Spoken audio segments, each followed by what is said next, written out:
ప్రియమైన రాధగారికి, నా పేరు గోపి. నాకు మీరంటే ఇష్టం. ఒప్పుకుంటే పెళ్లి చేసుకోవాలనుకుంటున్నాను. క్లుప్తంగా ఈ లేఖ సారాంశం ఇంతే. ఆఖరి వరకు నాంచి విసిగించకూడదని ముందుగా ఆ విషయమే చెప్తున్నాను.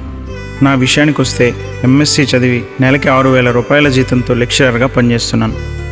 ఆ పని చేస్తూనే మిమ్మల్ని దూరం నుంచి అభిమానించే ఇంకో ఉద్యోగం కూడా చేస్తున్నాను అనుకోండి. జడలో 3 మల్లెపూలు పెట్టుకొని సాయంత్రం నా కోసం గడప దగ్గర ఎదురు చూసే భార్య నాకొద్దు. మీరు అలాంటి ఆలోచనలు ఉన్న వ్యక్తి కాదు అని నమ్ముతున్నాను. నాతో పాటు కష్టపడి నాకు తోడుగా ఉండే భార్య కావాలి. వంట చేయడం, బట్టలు ఉతకటం ఆడవాళ్ళ పని మాత్రమే కాదు. మన బట్టలు మన పని మనమే కలిసి చేసుకుందాం. సిగ్గుపడట్లేదండి ఆ విషయంలో. ఖర్చులు ఎక్కువ చేసే వ్యక్తిని నేను. 2 దెబ్బలు వేసి దారిలో పెట్టాల్సింది మీరే. వంట రాదండోయ్.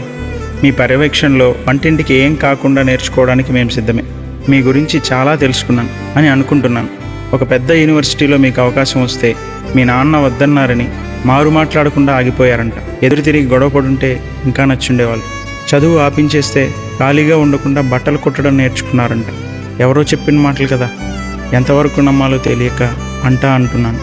మీరంటే చచ్చిపోయేంత ప్రేమ, ఒప్పుకోకపోతే చచ్చిపోతాను అని చెప్పే స్కూల్ పిల్లోని కాను కాబట్టి మీరంటే చాలా గౌరవం. మీరు ఒప్పుకోకపోయినా నాకు మీ మీద ఉన్న ఈ అభిప్రాయం మారదు అని చెప్పడం బాగుంటుందనుకుంటున్నాను. మీరు పక్కనుంటే నిజాయితీగా ఉండాలనిపిస్తుంది.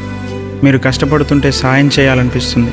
పనితో సంబంధం లేకుండా కష్టపడే వాళ్ళకి మీరిచ్చే గౌరవం, మీరు చేసే సాయం చూస్తే జీవితాంతం కష్టపడాలనిపిస్తుంది.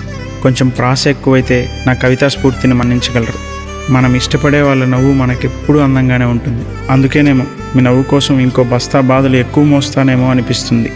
నా గురించి నేను చెప్పుకోవడం కంటే మీరే తెలుసుకోవడం మంచిది. మా ఇంటి అడ్రస్ కవర్ మీద ఉంది. నా ప్రేమ అనే అప్లికేషన్ని ఆమోదించి పెళ్లి వరకు తీసుకెళ్తే సంతోషిస్తాను. చించి చెత్తకుప్పలో వేస్తే ఇంకో అప్లికేషన్ ఎవరికి పెట్టాలా అని ఆలోచిస్తాను. ముఖ్య గమనిక, మీరు ఒప్పుకుంటారన్న ఆశతో కొన్ని చోట్ల మన భవిష్యత్తు ఎలా ఉంటుందో అన్న భ్రమని రాయడం జరిగింది. ప్రేమించగలరు, అదే మన్నించగలరు. ప్రేమతో, మీ గోపి.